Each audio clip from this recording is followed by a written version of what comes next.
Hello বন্ধুরা, আজ সকাল সকাল ছাদে চলে এলাম ভোরের রোদের আলো গায়ে মাখতে আর সেই সাথে বিভিন্ন সবজি তুলতে। কুমড়োর ফুল, বেগুন, লাল শাক, মিষ্টি কুমড়া, চাল কুমড়া, পুঁই শাক, ঢ্যাঁড়স সব রকম সবজি আজ তুলবো। এখন বৃষ্টির সিজন, তাই ছাদে অনেক রকমের সবজি হচ্ছে। তো আজ দেখলাম অনেক কুমড়োর ফুল ফুটেছে, তো এগুলোর তো একটা গতি করার দরকার, তাই না? তাই ভাবলাম আজ কুমড়োর ফুলগুলো তুলে এগুলো চপ ভেজে নেব। যেমন ভাবনা তেমন কাজ। তো চলো কাজটা শুরু করে ফেলি। দেখো কত কুমড়োর ফুল ফুটেছে, সেই সাথে কুমড়োও ধরেছে।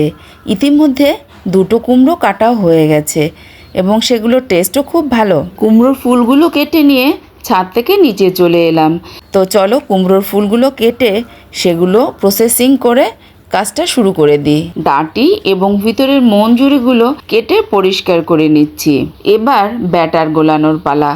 বেসন, অল্প চালের গুঁড়ো, একটু হলুদ, লবণ, মরিচ, অল্প চিনি, একটু জিরের গুঁড়ো, কালো জিরে সব মিলিয়ে সুন্দর করে ব্যাটারটা তৈরি করে নিলাম। এবার তো চপ ভাজার পালা, তাই ফ্রাই প্যান তেলে দিয়ে জালে বসিয়ে দিয়েছি। এবার একে একে ফুলগুলো ব্যাটারে দিয়ে চুবিয়ে তেলের মধ্যে দিয়ে দিলাম। নিজের বাড়ির জিনিস খাওয়ার আনন্দই আলাদা, তাই না বলো বন্ধুরা?